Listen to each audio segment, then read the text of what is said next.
Hello and welcome to the Cynical Optimists, last week's news at this week's prices. I'm Phill. And I'm Nick. This week, probably a shorter episode, because last week there was a lot of news, because, first one of a new run, and also a big film to talk about. This week, not quite so lucky, not as much news, but maybe a lot of films to talk about. This week, Nick's not so sure.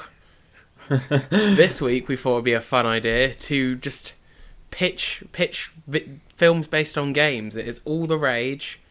The movie studios have shown they're going to do it until they get it right. So we at the Cynical Optimists thought we would help out by taking 12 random games, a random number generator, and seeing where the pitches go from there. However, before we get down to that, there is another important issue we need to take on first, which is the news of the week. Do you want to take us away, Nick? I'll take you away on holiday. Far away from here. We've already done that. We did. It was a few weeks ago. It was lovely. Phill, the Power Rangers. Are you interested in them? They had a movie recently, but that's about as much. Well, to be honest, forget the movie, Phill. Forget the movie. The movie's done. It's not happening again because that was Saban's Power Rangers. Oh yeah, because I know a bit about the copyrights and stuff like that. He's gone. He's out. It's done. We've moved on. Now we've got Hasbro's Power Rangers. Is this a recent acquisition or a knockoff? No, Hasbro has just bought the Power Rangers from Saban. So, $500 million. Oh wow. That is, it seems like a lot, but if they could just pump out like 2 movies, they'll make it back. And there's so much TV shows and merchandise, and they're based off like the Super Sentai in Japan, which is still massively big. So yeah, it seems actually super cheap, to be honest.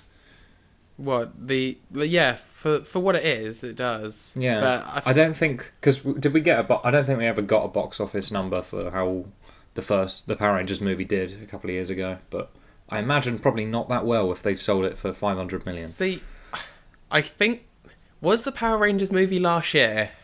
Because I have a feeling it was last year, and it just completely passed me by.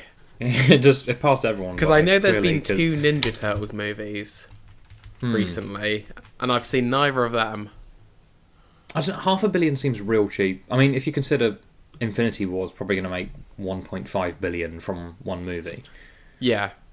I know that's a completely different thing, but I thought the franchise was a bit stronger than that.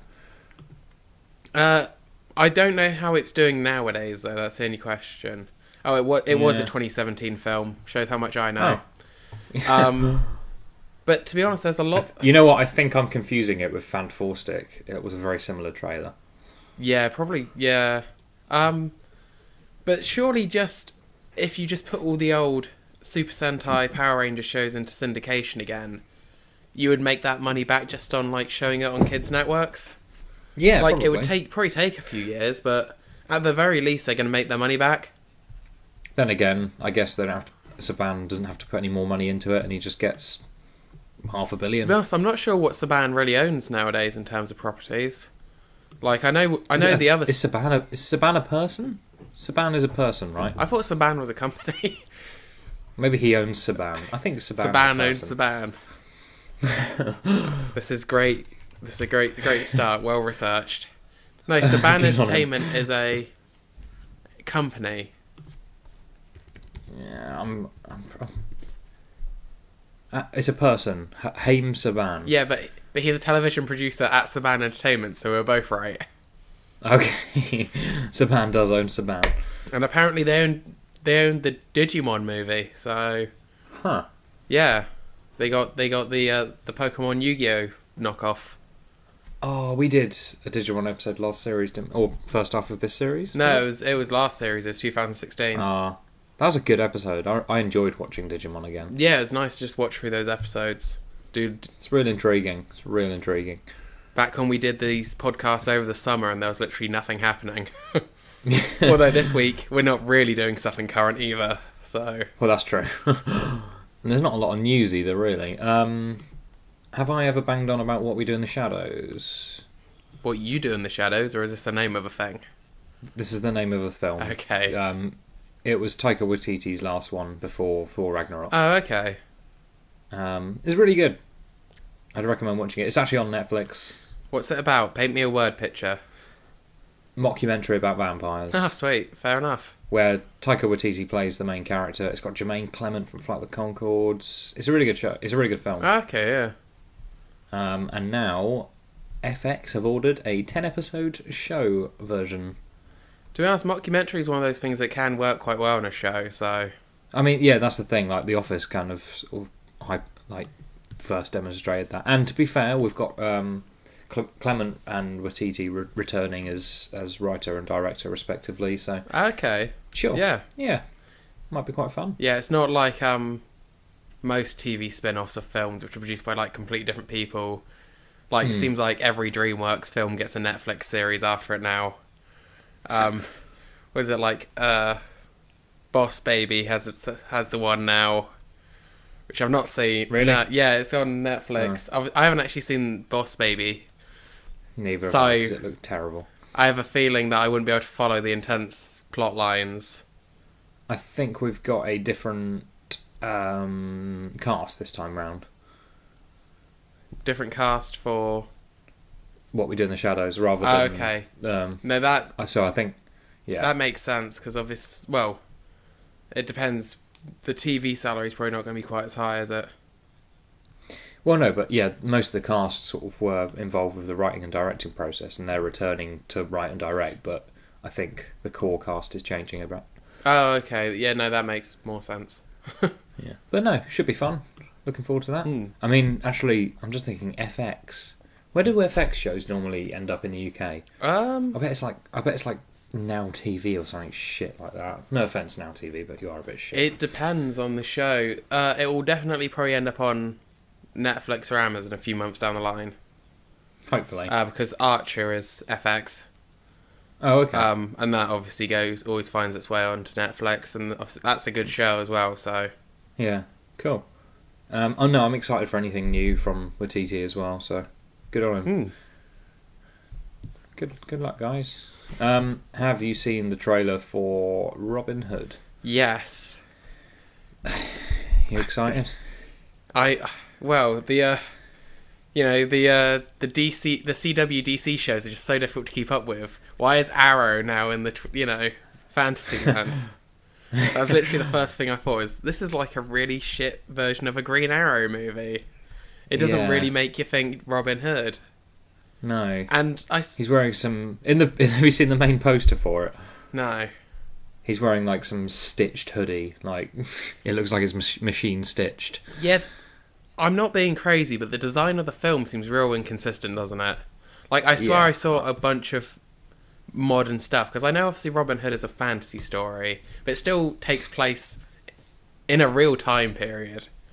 Yeah. Like, as much as... It's not even supposed to be like that fantastical, really, is it? No, not really. I mean, as much as I think there's fun things to be done with the idea of, like, mixing time periods in a film because it's fantasy, this looks just lazy. And it's weird as well, because generic. It's... Otto Bathurst is directing it, who's done Peaky Blinders and Black Mirror. And those are, like, shows with crazy good attention to detail. Yeah. And this just looks like trash. It does look like trash, right? It just looks a bit generic. That's not just me. It looks like that dumb King Arthur movie from last year. Yeah. Like, it might have... Well, yeah, its trailer's not showing off its good side, if it's going to be good, let's put it that way. I mean, it might surprise us, but it looks real generic. And it looks just... Why are we still getting movies like this? And when I say movies like this, I just mean like it's just generic action, male orientated, just trash. Yeah. Never know. There could be like Fan Four Stick, and they were going to lose the rights if they didn't make the movie. Or maybe I don't think there are rights for Robin Hood. I think they're just up in the air to whoever wants. I was going to say, is that one of those things that's old enough that it's public domain now? I think it is, because this one's Lionsgate, whereas I think that one with Russell Crowe was Universal. Well, and obviously there's the Disney film as well. Let's have a look. Oh, there's the Disney one, and BBC have made one as well. Yeah. Who made this one? There was a Robin Hood TV series, wasn't there? Yeah, with the BBC one. That was really good. That's also on Netflix. Oh, is it? Because it's been years since I've seen that. I mean, the last one was Universal. That's right. Yeah, it's been years. I think I did try and watch it like first year of uni. It has aged a bit. I won't lie. I'm not surprised. It's fun though. Yeah. No, the thing is, Robin Hood is inherently quite a fun tale, but this film doesn't seem to be drawing on any of that. Like the last one, the Ridley Scott one, which was boring as. Yeah. Yeah. Phil. Yes. You've got £7 a month. Oh, okay. This is a scenario, by the way. Okay. You've got £7 a month to spend on a streaming service. What do you go for? To be honest, I get more use out of Netflix, but I use the Prime delivery, but still probably Netflix. Yeah. How about DC Universe? No. No? Oh, okay, that's a shame. It's getting a Harley Quinn series, a third season of Young Justice. There's a series based on Swamp Thing, apparently, with James Wan overseeing that. It's probably going to have all the films on there. It's probably going to have all the Arrowverse on there and whatnot. I was going to say, I already question why I watch Arrow. Why would I want to pay more money to question it even more? The Flash this year has been absolute garbage again. But the first 3 or 4 episodes were good, so I tricked myself into thinking I should stick with it. I mean, to be fair, I think Disney are doing one too, but at the same time, Disney have a lot more going on. Disney could make one, put The Simpsons on it, Futurama on it, Family Guy on it, a bunch of Disney TV shows on it. They own much now. They've also got Star Wars, they've got Marvel, they've got the Disney films themselves, they've got Pixar. This is the difference. They've actually got stuff to put on there, whereas DC don't have enough. But it's called the DC Universe, but it's not really, is it? No. It's because they're all unrelated to each other. The DC stuff. DC stuff. The DC garage. The DC junk sale. The DC warehouse. Garage sale. Oh dear. You don't fancy it then? No. As much as I've heard that apparently, Legends of Tomorrow apparently is quite a good show now. It's like improved a lot. That's good. I've watched half an episode of it and I thought it was shit. Apparently after its first season it picks up a lot. But I'm not sure if I want to sit through a bad first season. And I don't want to watch another DC Universe show just to hate myself for watching it. To be fair, Arrow still has good action sequences, but it just seems to have gone a bit it seems to want to redo the same plot points over and over, which just gets a bit boring. And I don't want to I don't want to draw criticism again because we've already drawn that in one of our videos for our DC bashing or whatever. But to be fair, I wouldn't sign up for a Marvel one either. I got to throw that out there, you know. See, Agents of S.H.I.E.L.D. I've not been keeping up with this year because I'm just waiting for it to go onto Amazon. I'm just going to binge it there. To be honest, I'd be more... Actually, to be fair... If it had all the Marvel films... I was going to say, actually, that wouldn't be a bad deal. Yeah. Well, the thing is, at the end of the day, we only give criticism to DC because we know it can be good. If we just hated it and didn't care, we'd probably just not report on it very much. I wonder if it would have Gotham. Because I quite like Gotham. Is that your guilty DC pleasure? It is, yeah. I wonder if it would have the Dark Knight trilogy and stuff like that on it as well. I'm actually just trying to think a bit more about what they could put on it. To be honest, the old Batman animated show would be quite good. Yeah, they've got that as well. They've got quite a good animated library if you go back a few years. That's true, and some of the animated films, like the Wonder Woman film and all the Dark Knight Returns and all of that kind of stuff. Yeah, and Assault on Arkham's a good one. Oh yeah, they could put the 80s Batman film on there as well. They could put the 60s Batman film on there. I would buy it. And the series, I would watch the series. Imagine watching that after a few drinks. You could just binge that. Yeah, well, no, I probably wouldn't even need a few drinks if I'm honest. I just love to sit down and watch it. Yeah, you know what? Fine. I wouldn't do it, but I guess if you really like everything DC, then fine. I think if it was even broad enough to be a Warner Bros. Streaming service, so it had DC but it had other stuff as well, that might be better. Yeah, like Harry Potter and stuff like that. Yeah, because Harry Potter's not on anything. No. Yeah. No, you're right. And that's probably what they should have done, because that's why I think to appeal for me, the Disney one, the Marvel one would have to be a Disney one to appeal to me. Yeah, or it has. I wouldn't pay very much for a Marvel one. Let's put it that way, because I'd much rather just buy all the films on DVD and then just that's a one-time thing. Yeah, and you could pick them up from CEX as well for like a couple of quid each, kind of thing. Yeah, whereas a Disney one, I think would have I guess, longer legs, if you know what I mean. Yeah. So there is some news. Cool. Speaking of news. Oh, is this you trying to hand over to me? Because I've actually got quite a good one. That was a lazy segue. Yeah, go on. So actually, you give us a better one. On the topic of Harry Potter and WB and stuff like that, my first story is literally about the Harry Potter mobile game. So actually, this is all lined up pretty well. We had a much better segue. Nice. However, we didn't even plan that, and that's actually lined up. However, that's just how we do things on this podcast. The game is reportedly terrible. So we're going to talk about that. Basically, the Harry Potter game, it takes place, I think, like 10 years or something before the series of books. And you're a student, you get your letter to Hogwarts. The problem is, it's a free game, and obviously this is going to be going back to talk about microtransactions, which obviously we know a lot about because we talk Star Wars Battlefront. Yeah. But the thing is, if you don't do there are tasks in the game which take real time to complete, and you can pay the money and just complete them immediately. And the one that's getting highlighted is there is a part in the game where your character is getting strangled by a what's the vine called? You know what I mean? In the first. Oh yeah, the I've got the story here. It probably actually says. Wait, I want to guess. No, go on. It's Devil's Snare.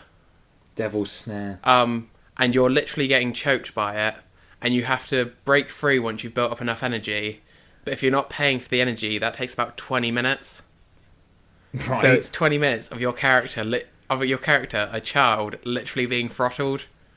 And they make you pay to stop seeing it, basically. Basically. Now, that's not the only circumstance in the game where things take ages if you don't pay up money. But and obviously you could close the app, have it on the background, and go back to it. But isn't that just something? Just strangling a child in front of you until you pay to stop it. Incredible. Nice one.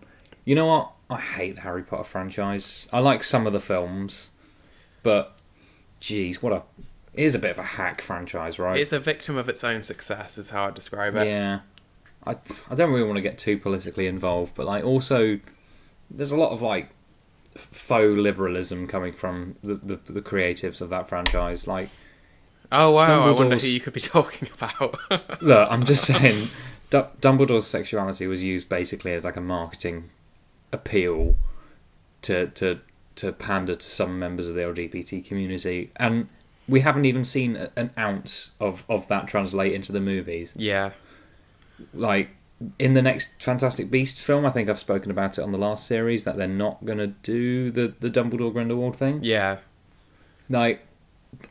They're just putting a label on something to appeal to a member of the community without actually representing them.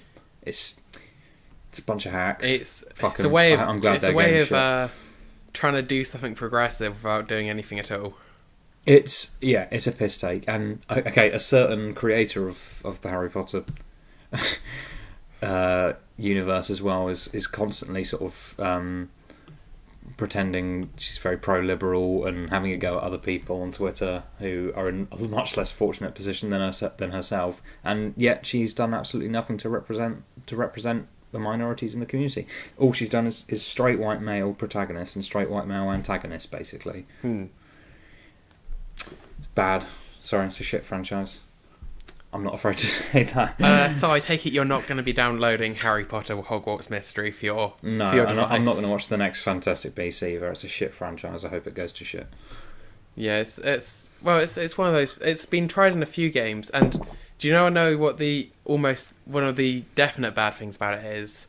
There is a timer you have to wait to like do the thing, but then there is another timer. Granted, on a lot of things it's a lot longer, but if that timer runs out, the activity restarts. Amazing. So you couldn't even like put it down for like a day because you'd come back and you'd have to start it again. Oh, for God's sake. So it's done in just the most egregious way to try and get you to spend money. And yeah, that's horrible. Yeah. Anyway, so a Harry Potter game where you have to wait a lot of time to get anything done. It's like the reverse of the Time Turner, but there are similarities as well. Both mess around with time, both can result in reset events, and both completely break the franchise. Whilst I think it would be harsh and actually unfair to compare WB executives to Death Eaters, there's something to be said for people whose Patronuses would be literally a wad of cash.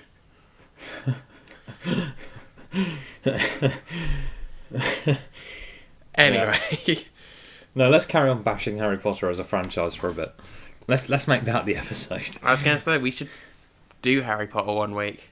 Yeah. I don't know. I used to have like a bit of a spot for that franchise, and some of the films I think are genuinely pretty well made. That's the thing. I've been having the urge to rewatch the films recently, but since they're not on a streaming service, I just watch something else. I don't know. It's just it really does pretend to be progressive, whereas they're actually a very standard set of movies. It comes back to that old that constant debate is like, does the views of the creator affect what they create, if you know what I mean? Because that comes up in a lot of things, like when a creator of something turns out to say have very controversial views. A recent one has been the revival in America of the show Roseanne, where the main character Roseanne is known for having her controversial opinions on Twitter, but should that affect your enjoyment of the show? And I guess it's that separating the art from the artist kind of thing, and some people can do it and some people want to do it, but I don't. That's true. But it's a bit of a difficult one because, well, I think it's just something that comes up more in this age, because obviously in the past you want to know what the author was thinking. You just read the book. It's context based as well, obviously, but like, I don't know, I think when you're in a position to make a film that big and that kind of important, I think it's, especially like right now in 2018, like when Star Wars and the big franchises have the opportunity to diversify and kind of break away from the straight white male hero kind of thing, they absolutely should. Like, if anything, they're the ones who should, because like where you make an indie film, it could put a lot of people off when suddenly it's got a very diverse cast and whatnot. But like if you're making the big films, the Marvels and the Star Warses and stuff like that, people are going to watch them. Yeah, you have the opportunity to lead by example and show how it can be done well. Exactly, and the chances are your film's going to do well anyway, because like if like say when Black Panther came up, like, it's a series that's already built up and people want to watch it, and it's so important to people to see. Yeah. Because like apparently, like, because I've got friends who go to Comic-Con each year, and just like the amount more of like black kids and women dressing up and whatnot, they've got just that many more mainstream characters that they can aspire to and dress up as, and it's just such an important thing to do. No, I agree. Representation is definitely something to strive for, and it's good that we get much more of it, and it's becoming less of a rare thing. Yeah. Anyway. Pikachu. Nice segue. So there's been some interviews this week with some of the designers from Pokemon, and I think something that was interesting, that when you say it actually makes sense, but I wouldn't have thought of it unless I was told it, is that apparently Pikachu's design is based off a squirrel, not a mouse. Huh. I guess? Because obviously the tail kind of goes up, like almost like a zigzaggy squirrel tail more than a mouse's tail. Like a squirrel that's sitting up, like eating a nut or something. Yeah. I see it. So I can definitely see it. It was just one of those things where I was like, huh. And the other piece of news that came out about it was that apparently in the original Gen 1, the Pikachu had... I wasn't able to grasp from the story whether this was a third evolution or whether it was a replacement for Raichu, its second evolution. But apparently it had like a really, like, a much more fierce one, like, with like fangs and horns. Ooh. And it was going to be called Gorochu, with Goro being the Japanese word for thunder. Huh. So I thought that was quite interesting. Apparently it wasn't taken out for like design reasons or anything like that. Apparently it was when the game was being balanced at the end. Which I thought was quite interesting. That is interesting. Has there been art released for Gorochu? Not that I could see on the story about it. Let's have a look. Just gonna have a quick Google. Although I really do like Pichu. Pichu was a super cute addition. Yeah, but I don't know. Like, a few of the baby forms of Pokemon that Gen 2 got, I wasn't much of a fan of. Huh. I'm looking at the Japanese interview at the moment because it was translated from that, and I can't see anything. No, that Pikachu had a second evolution called Gorochu. Interesting. Oh, there's no pictures or anything. No, it's obviously there's some what do you call them, renderings and stuff, but yeah, no, I couldn't find any designs either. Interesting. Yeah. So that's my Pika news for the week. Pika news. Pika news. For the week, you got to do that every week now. I have to find a different story about Pikachu. I'm going to resort to just reading off the Bulbapedia page. Pika news. So, a story, one of these released games that just kind of piqued my attention. Actually, there's a few of these today, but this is the first one. It's a game called Check Please. And you know these physics simulators like... Isn't that what the new Harry Potter game's called? Haha. I get it. Get it? Yeah. But you know those kind of physics-based games like Goat Simulator, or I'm trying to think more importantly, it's that Surgeon Simulator and stuff like that. Yeah. Right. This is one where it's a first date, and it's kind of like you've got to pick up the bottle of wine and pour it in the glass and stuff like that, and it's just trying to get through a date by like doing all this stuff with the items, and it looks like it's obviously just an indie game, but it looks like it'd be a bit of fun. And the best thing is, hilarious. It's free. Wow. On itch.io, so yeah, if you're interested in that, check it out. But from the looks of it, it looks quite funny because you're just basically it's just a load of gifs on this news story of just someone doing like slapping somebody's food off their plate and failing to fill up a wine glass. Oh, that does sound really fun. And I do like it when game, like, as much as these types of games have been done to death to a certain extent, games like this just still make me laugh. It does just make it look ridiculous, doesn't it? Like there was like a weird VR one. Did you see clips from? I can't remember what it was called. No, yeah, it was a weird VR one, and there were just people going around like in. I don't know. Just type in what like on YouTube if you get the chance. Type in what Ready Player One would be like in real life, and it's just it's just like I'm gonna send you that clip, Phil. But no, if you're would you be able to edit it in? Not really. No, I was going to say what you should do is tweet it from the Synopt Twitter. I might tweet it from the Synopt page. Then I can watch it afterwards. Okay, and everyone else can watch it as well. So go to at Synopt Podcast on Twitter and watch the video that Nick is rambling about. Or just type it on YouTube. Ready Player One in real life. It's pretty legit. So my next story is another one in. Like Legend of Bumbo last week, I file it under this news story's in here because it's kind of a funny name. Right. But Bandai Namco have filed a new trademark for a game called Battle Breeders. Okay. That's literally the entire story. Right. And I was like, that's funny. That's going in the news. Are they doing a Pokemon ripoff? Well, the thing is, Bandai Namco own the game rights for Digimon, so people are thinking it might be a tie into Digimon somehow. But I don't want to know. Battle Breeders. Great. Maybe we'll hear more about it at E3. Talking of E3... Ooh. Yeah, see what I did there? Yeah. And last week I talked about the Witcher TV show that's coming to Netflix. This is the same development studio that make the Witcher series of games, and it's a game that's I think has had one or two trailers and a little bit shown off, but not much. Called Cyberpunk 2077, and it's like a open world cyberpunk game, like futuristic sci-fi tech. And from what I've seen, I think it looks really cool. But that basically CD Projekt Red, who develop the Witcher series and have Cyberpunk 2077 in development, have said they're bringing a game to E3.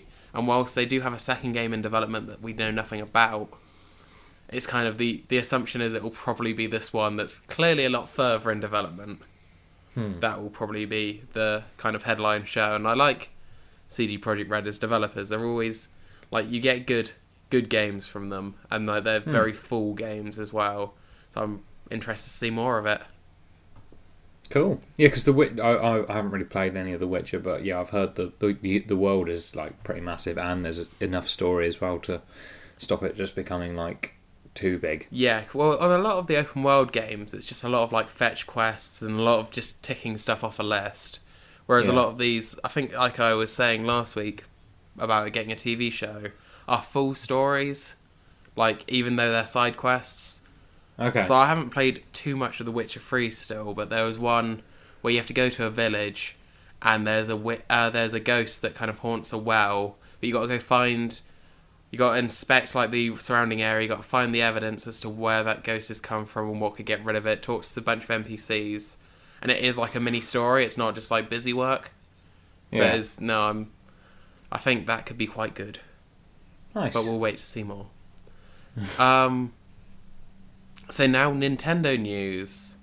Actually, there's a few stories that have come out this week, possibly in the wake of the fact that there seemed to be quite a lot of stories last week. Typically when it rains, it pours of this kind of stuff. Like, you know, interviews all happen at once. They had their end of year like fiscal reports and stuff like that, which was last week's kind of stuff. And obviously the Pikachu interview. So clearly they're on a bit of a media blitz at the moment for whatever reason. Yeah. Probably E3. Yeah.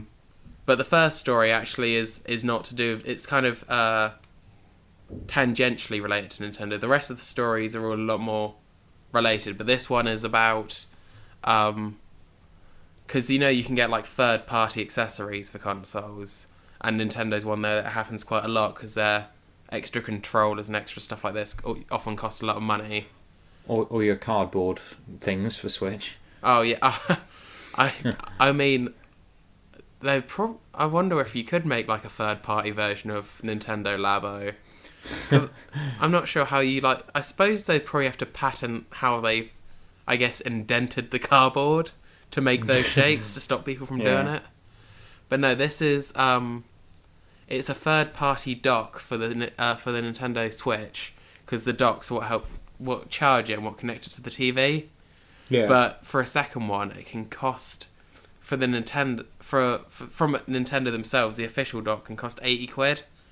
Oof. Which is quite a lot of money. And whilst obviously that means that one Switch you could have two docks permanently set up in two different rooms of your house and use the same console and bring it up on the TV, that is quite a lot of money. Yeah, of course. Yeah. But this but a man is filing a class action lawsuit against a third party dock maker because they've recently had to recall a lot of them because they've been breaking switches basically. Oh shit! And his was one of the ones that got broken. He didn't see the recall notice when it was sent out, so he's gonna try. Well, he's gonna take him to court over it because obviously it broke his console. That's interesting because I'm wondering why it'd be that complicated. Surely it's just a HDMI or something like that. Yeah, it doesn't seem like. Well, the thing is, the HDMI is, I guess, to plug the dock into the TV. I think it might be more around the input between the Switch and the dock itself, because they don't typically. Yeah. Nintendo aren't known for using the kind of typical way of doing things with those kind of ports.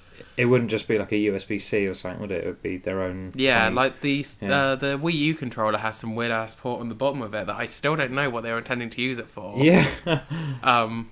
So I imagine it's because something went wrong in trying to, I guess, maybe imitate that.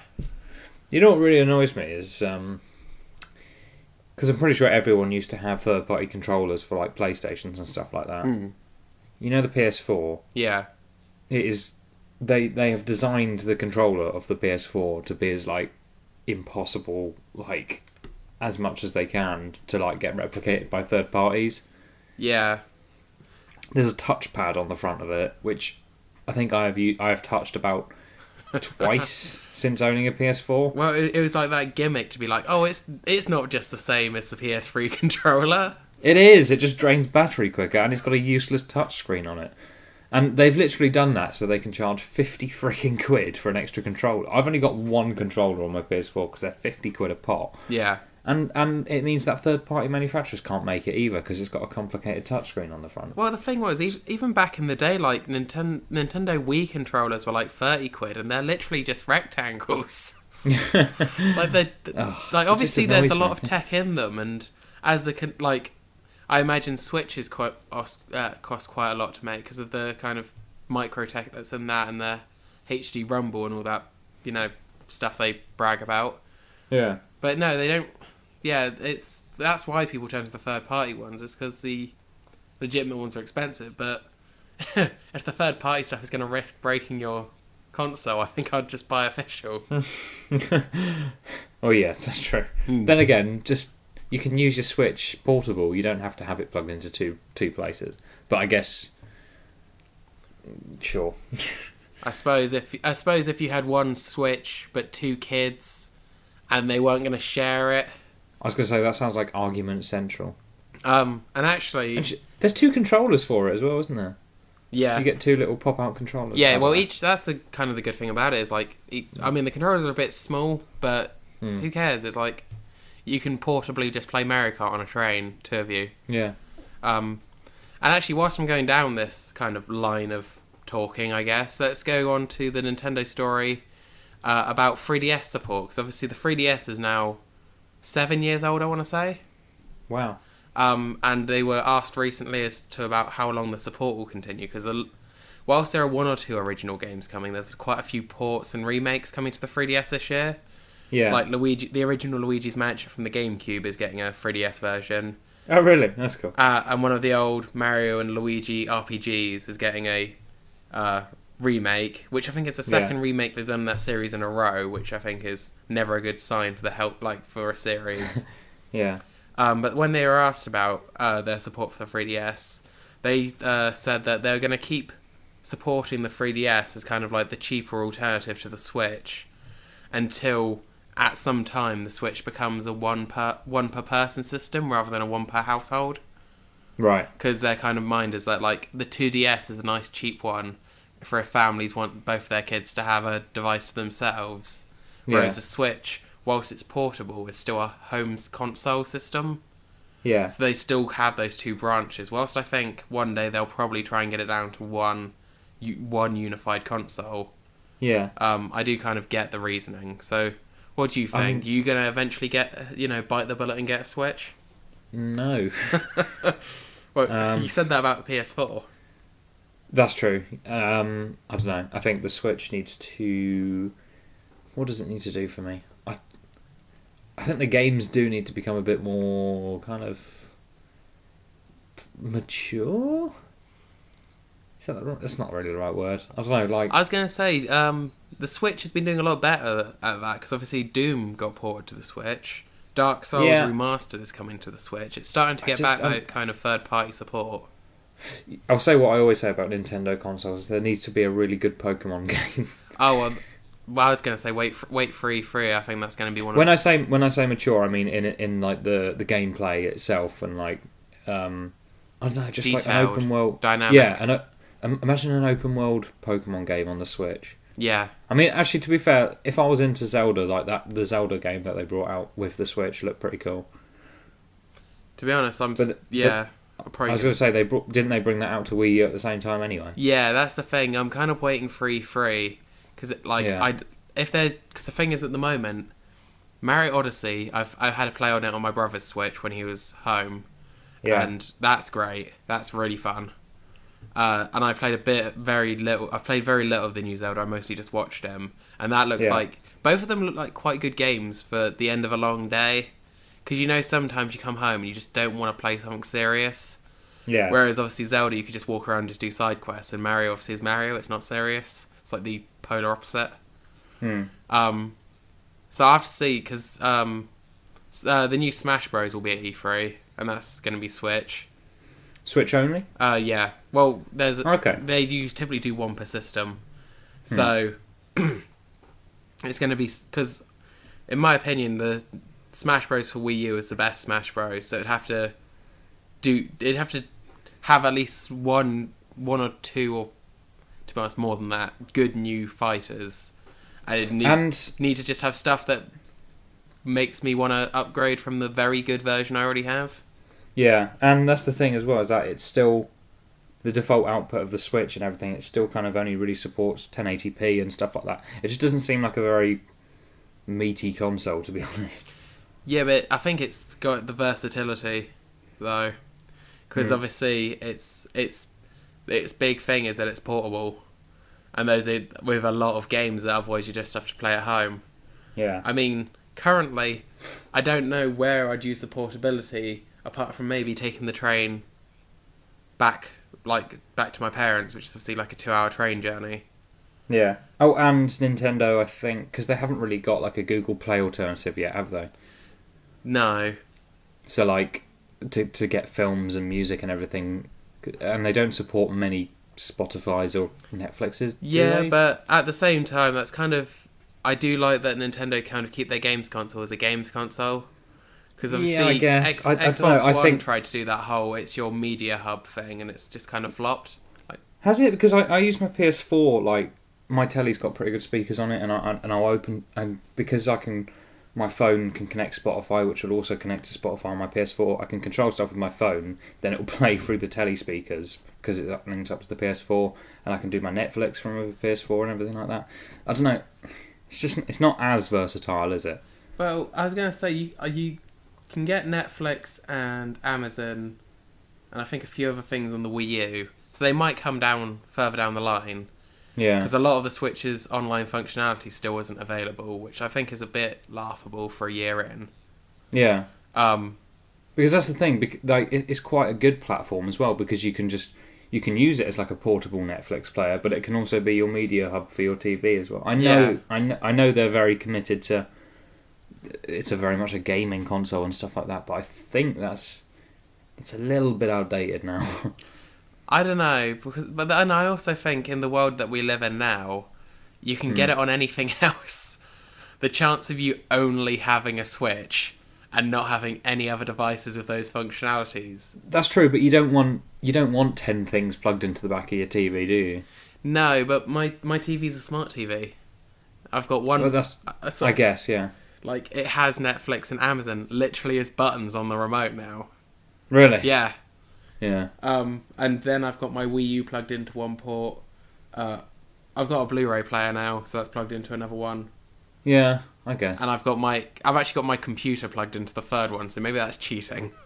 Because I can literally now do anything on my TV. But I do get your point. And to be honest, when the online functionality comes, we might... Because it's more... When they've got their online... I want to be able to download the DC Universe app, But then that, at the same time, will be partially down to DC to provide. Well, yeah, I guess. Yeah. It's going to be how easy is the Switch to develop those kind of apps for, which we haven't really got any kind of measure of yet.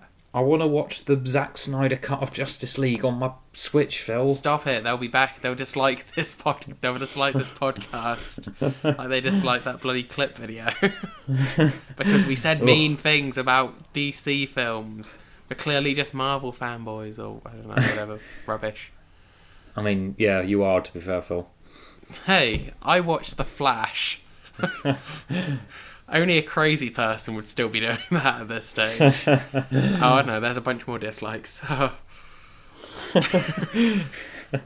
Anyway, so my final story is going back to the weird and wonderful products that people make. And these ones are actually pretty cool. Because it's Mega Man's 30th anniversary this year. This is not another urn. I'm just going to preface it. I was going to say, I feel like there was a Mega Man anniversary like last year. That can't have been their 29th. Okay, maybe it was 30th last year. They still seem to be celebrating it though. because Mega Man 11 is slated for this year, so they're just like, yeah, it's still the 30th. Why not? Shut up, go away. But this is it's a fan site are making kind of Mega Man 2 and Mega Man X kind of cartridges, and they're working ones. Huh. So they're kind of quite nicely made if you just wanted them as kind of collector's thing. But if you did want the cartridges again, they're getting another production run from IM 8-bit, and it's all licensed by Capcom and everything. And when you say cartridges, what, they'll work on like 64? Is it 64? No, so sadly, because this is the US, and this was obviously back in the days of PAL and NTSC region locking, they would only work on American NESs and SNESs, but they would work. And consider it that really annoys me, because if they worked in the PAL regions, which is UK, Europe kind of area, I'd buy Mega Man 2 in a flash, because I still own a NES back home. Oh yeah. And to get cool. Mega Man 2 second hand is something like 30 quid, or it's more than I want to pay for for such an old game, considering I technically own it on PC as part of the Mega Man Legacy collection they released a few years ago. Oh yeah, I remember. Wasn't that another anniversary? It was the 28th or something. They seem to be they're testing the water of the Mega Man series again. Right. But they're not really doing that. It's kind of like they just seem to do that every year. Yeah, it's like drop. It's Splash. our 31st anniversary, guys. Big celebration time. But they're still saying it's like that. It's like that friend that goes all out for their birthday every year. Like, you think it's going to be the big 21, but then there's a big 22 and a big 23. The thing is, on these like announcement, I guess, posters, like online images, it's got it like 30 years of Mega Man. And it's got underneath since 1987. It's like, that's not 30 years. That was last year. It's going to be good on them. Be a few years down the line. It will still be like celebrating 30 years of Mega Man. Oh, I mean, I'm happy for it. I love the series, but it's still like, come on. Trying to make themselves look younger is what they're doing. Yeah. Yeah. Anyway, talking of Mega Man, we're celebrating their 31st anniversary. Now let's move on to something else, because that's all the gaming news I had. I always like finishing with the weird and wonderful product, even if it doesn't particularly link to the discussion. Mm-hmm. But the discussion this week, as we kind of mentioned at the beginning, is games made into films, and we're not just talking about video games, although that seems to be a lot of a lot of where people are going. We're talking about your board games. We're talking about your classroom games. I mean, board games have already, because we were talking about this before we started recording, there's already been a few films based on board games. We were talking about Clue. Battleship. And Battleship. Yeah. Now, I've not seen Battleship, but it looked pretty bad, but I have seen Clue. And what do you think of Clue? It's kind of goofy and fun, but it's not great. It's not great, is it? No. To be fair, it is quite enjoyable to watch, but like... And I like how at the end, don't they make up a story that anyone for can everyone. read? Yeah, exactly. I really like fun. that. And Tim Curry's good in it. And it's also it's kind of that. When was it? Late 80s? Oh, I'm not sure. Let's do the research on the day, not beforehand. It's it's that kind of weird fine line between being postmodern and just old and outdated. No, you're right. It's 1985. Oh, okay. It's a very fine line between being kind of postmodern yet also outdated. Like the very final line. I was going to say, do we care about spoilers for Clue, 1985? No. No. Okay, good. There's the final line is there's this character that we've assumed is gay for the entire film, And then the final line of the film is like, they're like, oh, what are you going to go to? What are you going to do? And he's like, he turns out to be like a police officer, and he's like, I'm going to go and have dinner with my wife, kind of thing. And it's like, what? Is this funny? I don't know. Well, those are back in the days where you could still get traction off those kind of jokes. Like that's the thing. I can't tell if it's like cheeky. Is it like just about like cheeky funny? Like, is it just about like cheeky getting away with it postmodern? Well, the thing or is it just a bit outdated? I can't tell. It really depends on the context, because I think in this and in like other situations where it's happened, the joke is more at the expense of the people who assumed.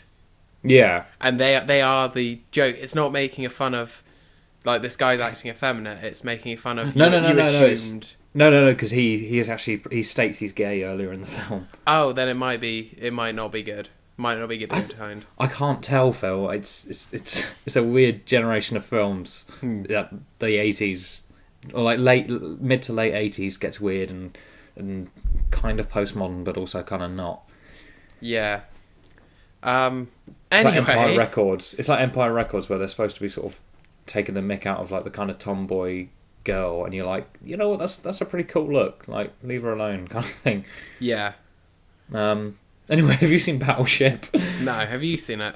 Yes, I think I might have seen it twice. Oh wow, that's dedication. Well, no, not intentionally. I think it might have just been on TV. I think it might have been on TV, and it's one of those films that I forgot I watched. I think one of the Rihanna's in it.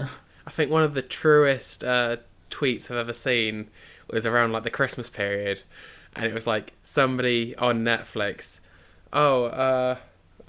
For the Dark World is on here. Oh, I don't want to watch that. I've got other stuff to watch. And it's like on TV. Oh, For the Dark World's on. Let's watch it. Like the kind of what you'll watch just because it's on TV compared to like streaming services. That's so true. Did you know I got the entire way through Taken 3, and like it was about 20 minutes before the end, and there's a scene in a shop, and like I got to that point, and I was like, hang on, I've seen this film before.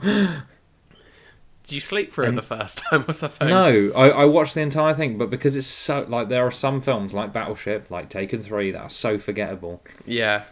So is that your review in a word? Forgettable. Yes. for Battleship. Yes. What happened in it? Rihanna was in it. Watch the Cinema Sins is the best way to get a grasp of it.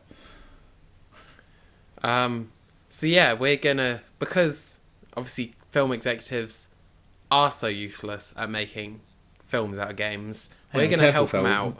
Yeah, I was going to say, they might be listening. This might be where they're going to get a bunch of new ideas. So we've listed between us a dozen games. Like I say, board games, video games, playground games. So it gets kind of strange. Half a dozen each. And I've got a random number generator here. And did we kind of agree on 3 minutes, or is that just something I just said to you? I think you just said to me, but yeah, let's agree on that. So yeah, we got 3 minutes to pitch that film. Okay, so one's going to be the pitchee. No, one is going to be the guy pitching, and the other is going to be the Hollywood executive. Yeah, you got to ask some questions and try and get to the meat of what the film would be about. Okay. So there's a few current games on here. There's a few bizarre ones. Who wants to go first? I'll click. Cool. Right. You're going to pitch to me what I've just generated, yeah? Sure.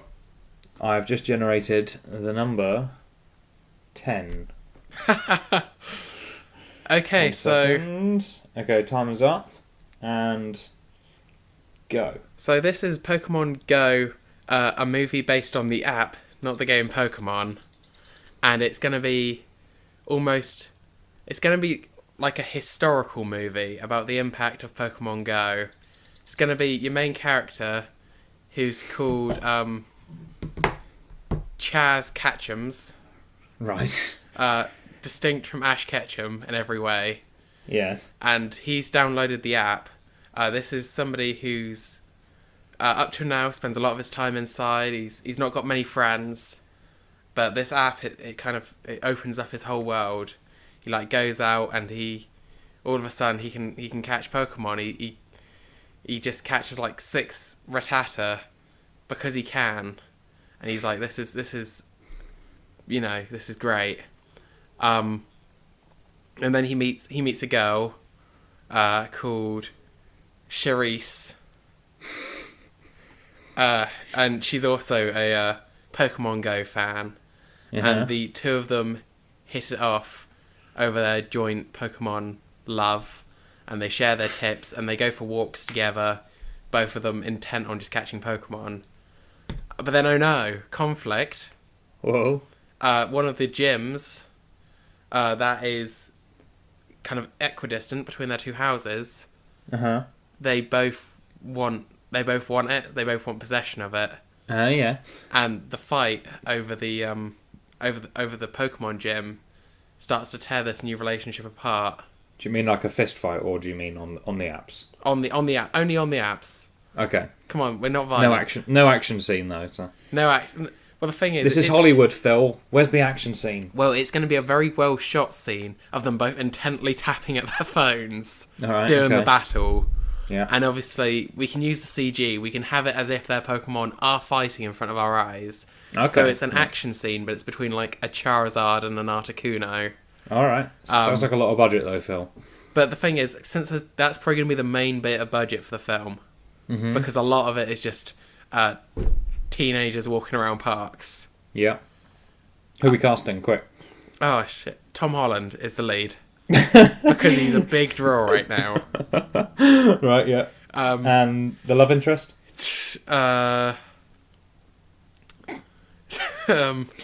The person who played Jyn Erso in Star Wars Rogue One. I thought you were going to actually say Daisy Ridley, because aren't they already doing a video game movie soon? Are they?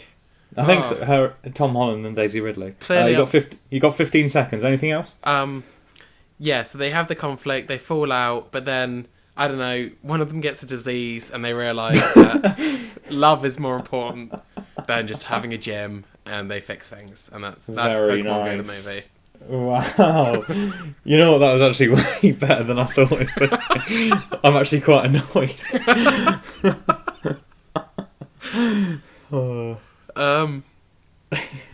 So yeah, your turn. We got Felicity Jones and Tom Holland. I think there's quite an age gap there. I couldn't think of another teen. There's probably like a 10-year age gap. No, that's probably not right. I don't know. Anyway. It's just showing that Pokemon brings people of all ages together. Sure, we'll have it. Don't bring your ageist impressions of love. I'm sorry. Into my Pokemon Go movie. It's sold. Hollywood would snap that up. They would. I'm expecting a call any second. But that's if they don't call you for your pitch. Oh. So I'm going to do a random number generator now. Obviously, if it comes up 10 again, I'll just do it again. Yeah. But the number is number 8. And you have 3 minutes starting now. Okay, the film is called Hopscotch. In fact, no, it's called Hop, full stop. It's a gritty remake. Okay, so it's set in a dystopian future. It stars Bruce Willis and Joseph Gordon-Levitt. Right. They're in it. And basically they need to get to the number 10, which is... it's the future, and it's where all the medical supplies are and the food in the world. But there are a lot of why is all the food in the world there? Because they just happened, like the gap between number 10 and number 1, which is where they are. These are all the islands. Okay. All the islands have got a number, and the ground between them turned into lava, right? Okay. And basically they've got to get to island number 10, which is where all the supplies are. But there's a conflict because it seems as if only one of them would be able to hop along these islands at a time, it would seem. And as they bounce off the islands, the islands fall into the lava. So maybe Bruce Willis will sacrifice himself to allow Joseph Gordon-Levitt to get to number 10, but also they're both go on an emotional journey and discover themselves. So in hopscotch, it's 1 foot on one, and then you've got 1 foot on each 2 and 3. So do they split up at any point to tackle these islands quicker? They can. Maybe they sacrifice themselves at number like 8 and 9, and Bruce Willis is like, "No, you go on to number 10," kind of thing. And he's like, "By the way, I'm your dad," and Joseph Gordon-Levitt's like, "Oh, Bruce, you're a great guy, and we'll always remember you over at number 10." And then he helps to number 10. But what is actually in number 10? It's an ambiguous ending, Phil. It's an ambiguous ending. Okay. Number 10's there. So we don't actually see, like, the film ends with him landing on number 10. Yeah, and then a beam of light emerges. He's on stable ground again. Yeah, the doors open to number 10, and there's a beam of light shines onto Joseph's face, and we cut to black. And also, there might be a sequel. Okay, so what are they facing on each of these islands, or is it just maybe the island is sinking and they are racing? Like, what? So there must be some kind of like Tomb Raider-y challenges on each of these islands. Okay, yeah. And they got to figure shit out. It's Tomb Raider with islands. You got 10 seconds left to like. And also, give me that final pitch. That final pitch, through the door to number 10, maybe there are some more islands on the other side and he's got to hop some more, but will he make it? I don't know, we'll find out in the sequel. Okay, that is your 3 minutes. Right. What do we think, Hollywood? I think it opens the door for more films, even at like a franchise. Exactly. Because there's always more numbers beyond 10. Yeah. Like, I have it on good authority that there's an infinite amount of numbers beyond 10. Really? Yeah. Well, like that's infinite just sequels. as many films Infinite as you want. sequels, exactly. And you don't need to worry about covering, I guess, too many steps. So in the next film you could have, like, 20 that they have to go across. Like, go up in, like, 10s. Up the stakes each time. Yeah. Mm-hmm. Although I think killing off Bruce Willis, though, people, you know... Well, he's expensive. I'm trying to save Hollywood money, you know? That's true. I suppose he can always be like flashbacks or a ghost. We had to shoot all of his stuff in a green screen as well because he didn't want to fly out to the set. He didn't want to fly out to the actual numbered islands. So there you go. Yeah, that's Hopscotch the movie. Hop. Full stop. Till you drop. That's the sequel. Cool. Well, okay. Looks like I'm generating for you. Yeah. Right. I have for you number 3. and your 3 minutes start now.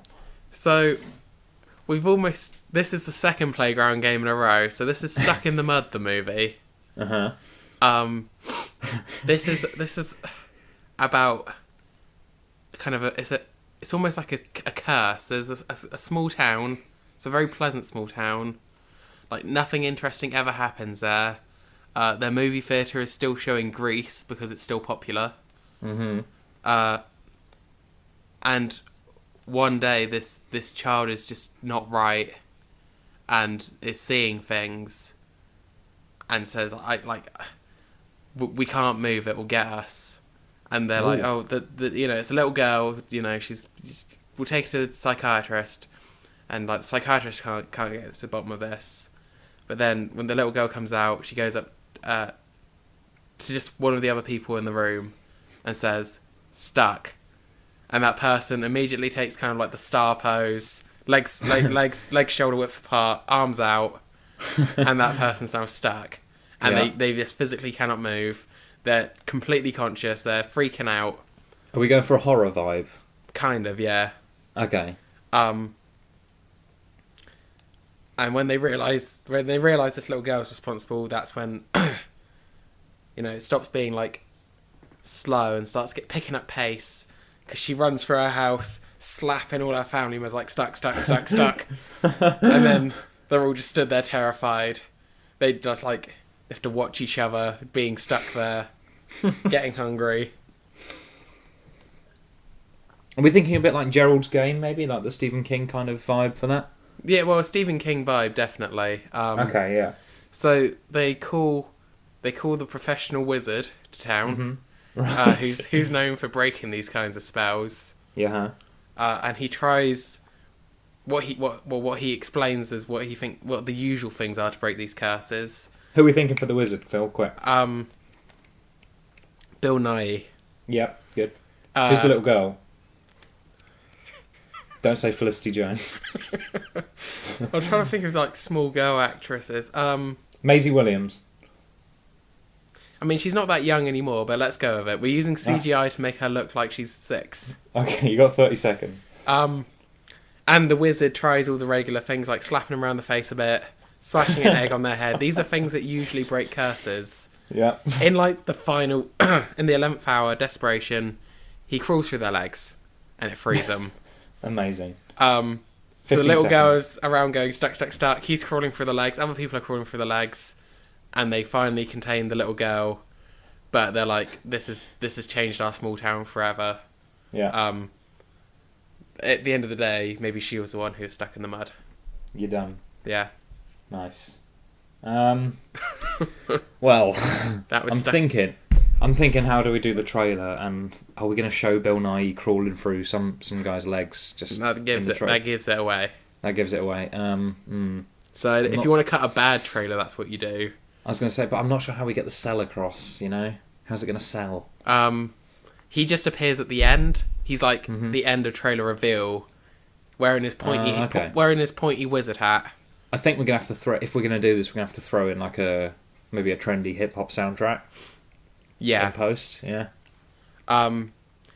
It's what is it? It's Stuck in the Middle with You. That'll be like. Yeah. We can lighten the tone in post because it sounds a bit dark to begin with. Yeah. Yeah, let's do that. And there'll be a point where somebody's stuck with in a dress-up shop with clowns to the left of them and jokers to the right. Amazing. Yeah. Is that what we're going to call the film as well? Stuck in the Middle with You? Stuck in the Muddle with You? I think just... Because obviously it's more of that Stephen King horror-y feel, it's just going to be called Stuck. Stuck. Very nice. Alright, we'll have it. Alright, so... This is fun. We'll do it. Hollywood approves. Yep. So you ready for your next pitch? All right, give me one. So your number is. You got number 2. All right. Okay. Okay, we've literally got no video games so far. Right. But let's do it. Your 3 minutes starts now. Okay, this is Monopoly, the movie. Right. Woody Harrelson. He walks into town. He's all like, I'm going to buy up this town. This town's going to belong to me, kind of thing. But the residents, they're not happy about this. Led by plucky young Jessica Chastain. Right, yeah. Who's all like, no, we're not doing this. And she leads a people's revolt to... this is kind of in the tone of maybe like a 3 Billboards, kind of like dark comedy kind of thing. Okay. And they're going around trying to like buy up properties and whatnot, and they're scrounging together money. Woody Harrelson's coming across as a bit of a baddie kind of thing. So is he playing the Monopoly Man in this? He's playing the Monopoly Man, yeah, sure. Yeah, so he's going to have the white moustache and the top hat and like... Yeah. Guess what the trailer line's going to be?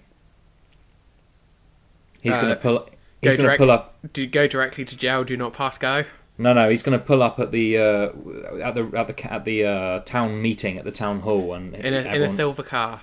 In a silver car, he's going to turn up. He's going to pull up and just go in and be like, "Thanks for the free parking," kind of thing. That's going to be the trailer line. Yeah. That's our trailer line.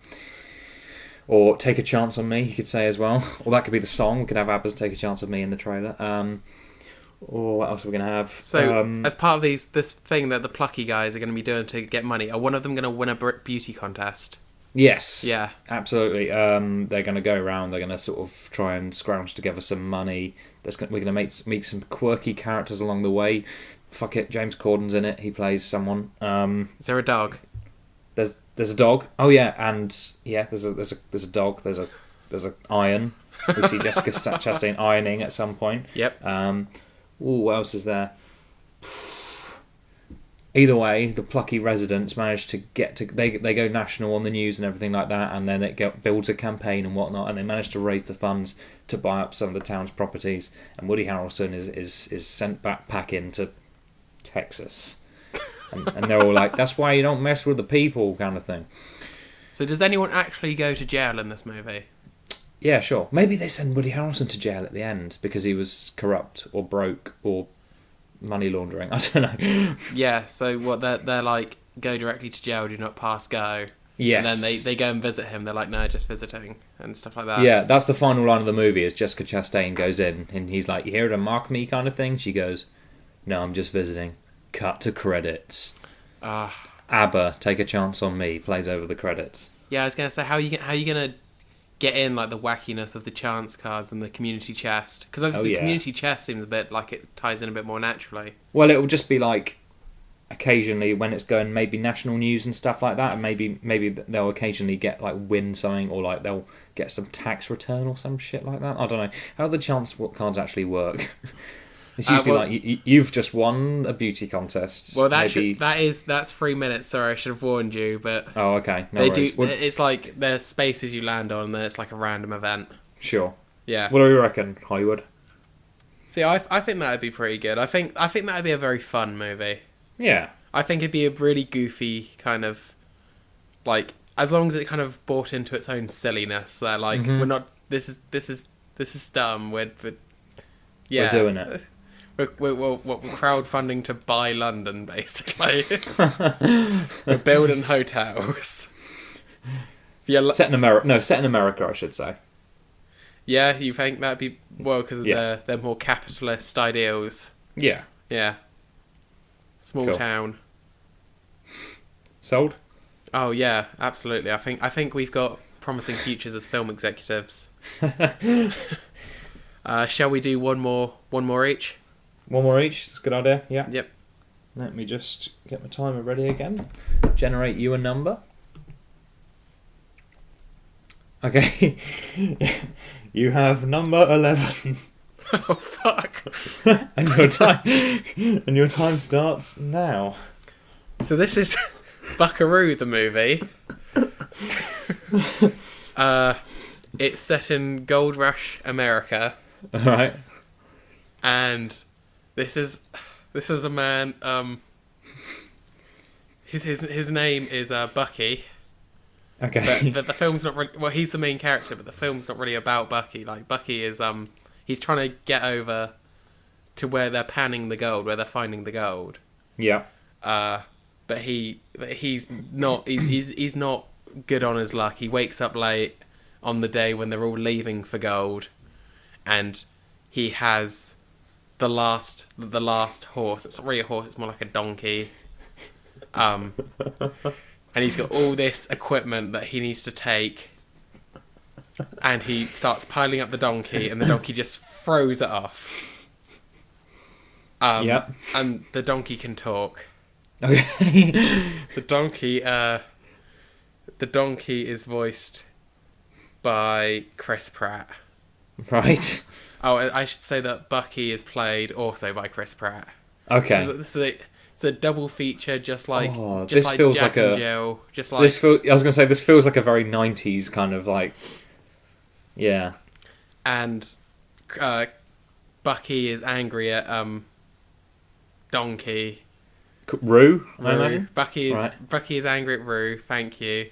Yeah. For not playing ball. Okay. But Rue won't open up as to why. All right. So Bucky finally has the stuff on him for a while, and they get a few miles out of town, and he bucks him off again. This time he actually throws Bucky as well. Right. And it's arguing in the middle of, I don't know, the desert maybe. That sounds about right. And he's like, why won't you help me? And Rue is like, this is like, I don't know, this is what happened to my father. He got overburdened with stuff, and I don't know, he died. So tragic now, origin. Are we going animated? Is this animated or live action? Animated. Yeah. Okay, good. There's a flashback scene as well, but it's obviously PG-13. Yeah. You don't actually see any donkeys die. It's 30 heavily seconds. implied. Mm-hmm. And he's like, you could take some of this stuff, or you don't need this much stuff. And Bucky is like, but I want gold. And he's like, give me the final snappy pitch. We've got 15 seconds.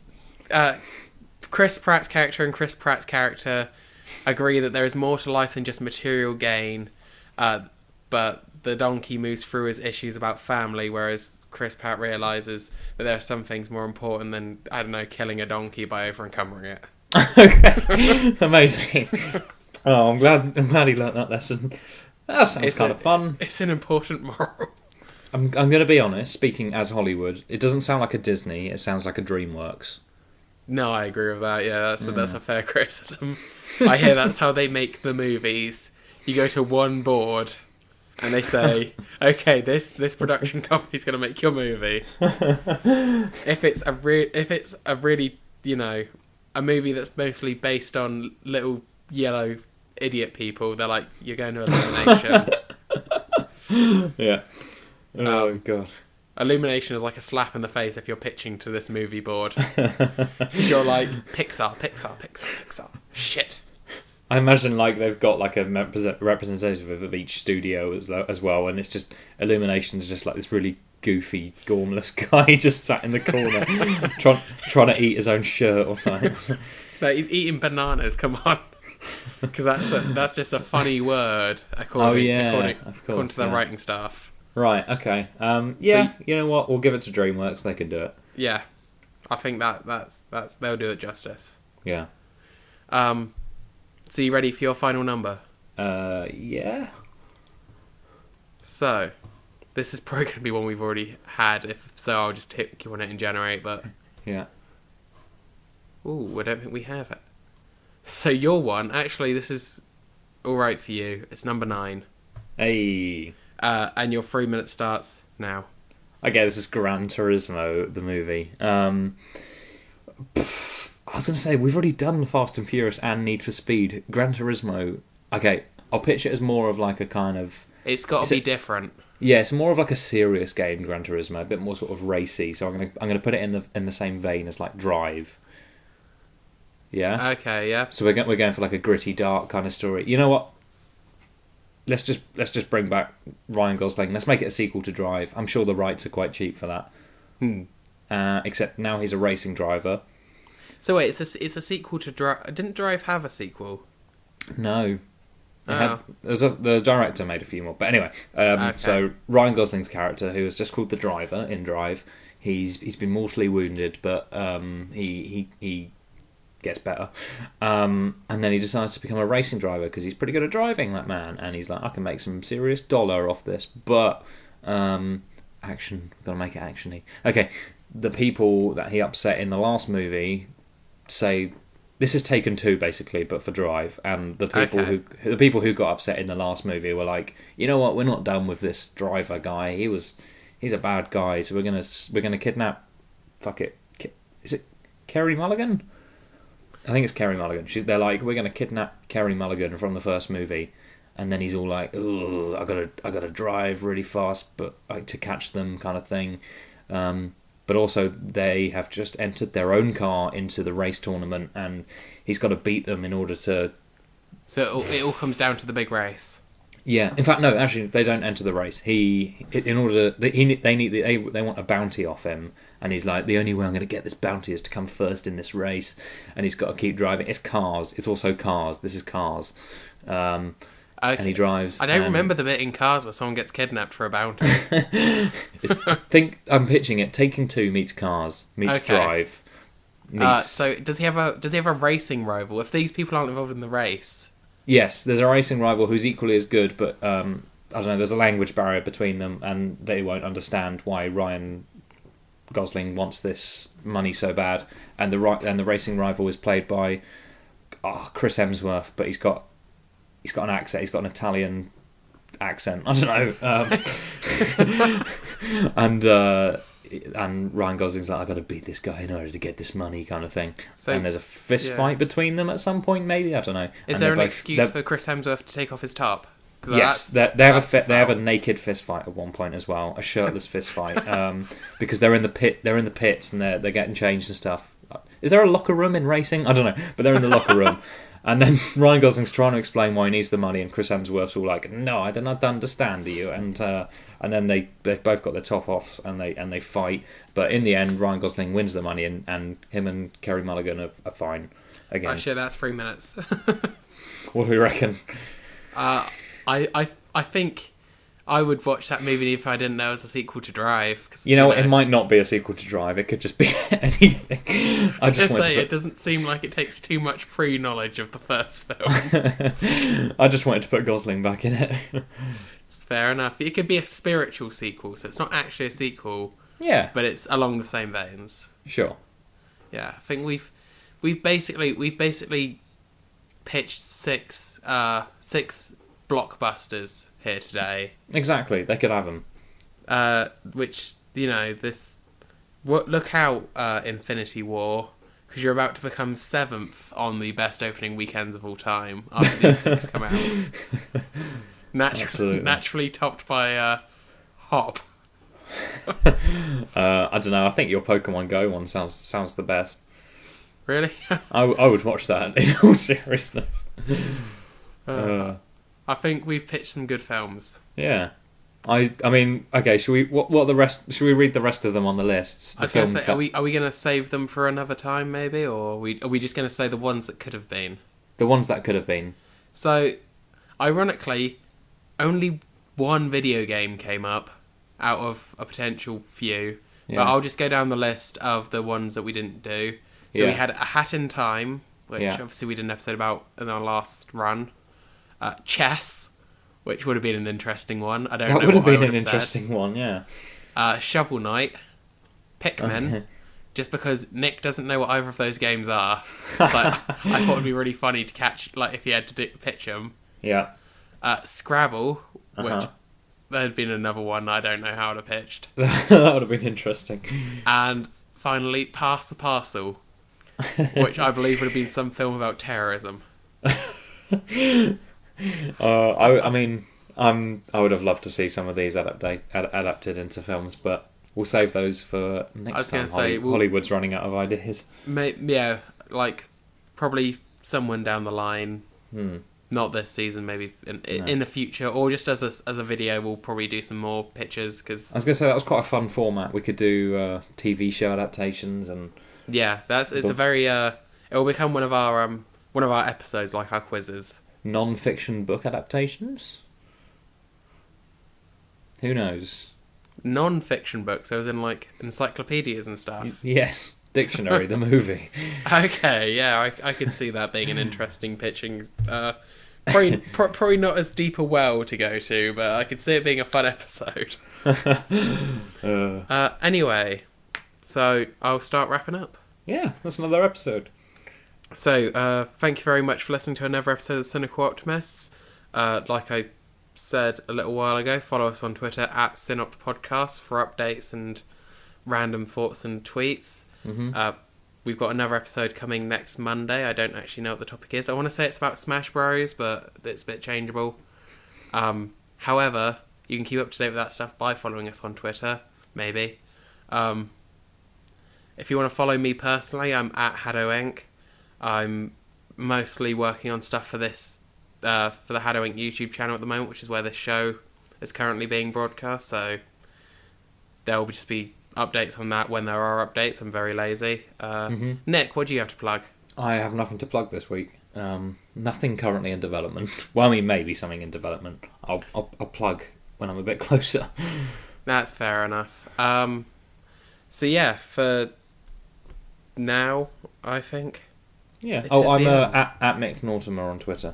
Yeah, if you want to hear Nick's witticisms. But yeah, thank you very much for listening. Join us next Monday for another episode of the Cynical Optimists. I've been Phil. And I've been Nick. See you later. Ta-da.